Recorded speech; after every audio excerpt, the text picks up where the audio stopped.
Well, this next song has a little story to it because it was written basically about us up here. And so this is how the story goes. In 1965, I moved up to, yeah, I know, it's so long ago, you probably weren't even born. But in 1965, I moved up to San Francisco, and I was a senior in high school. And I met Lindsey Buckingham, and he was a junior in high school. I only met him once, and then I never saw him again for 2 years.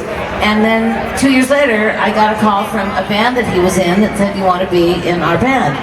And I don't really think that I even remembered who Lindsey was because we didn't really have it. We just like met, and then it was like goodbye, and that was it. So I said, "Sure, I'd love to be in the band." So I go to practice with this band, and this band starts to get really good, and we get a lot of work, and we make pretty good money. And I was going to school, so my parents were completely supporting me. Good reason to go to school. And so the money I was making, I got to keep, and my mom called it my mad money.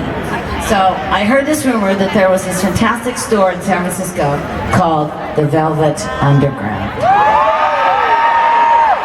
And I decided that I was going to go up there and buy something because that's where all the rock and roll San Francisco famous women bought their clothes. So I thought, okay, I'm making some money, I can do it. I'll go get something to wear on stage. So I went up there and I walk into this store that I expect to be really a big store, and it's not. It's tiny, and but it's 2 stories tall, and it has a beautiful hand-painted wood floor. And I'm pretty knocked out just because it's really beautiful, but I pretty much know there's nothing in this store that I can really afford.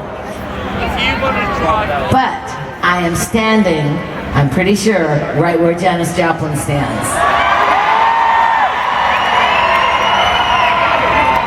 So I think to myself, you can't really buy anything here, but I think you can't buy what I'm actually feeling right now, because I'm feeling the love, and I know she comes in here, and I know Grace Slick comes in here, and so the dreams are here. They're made right here.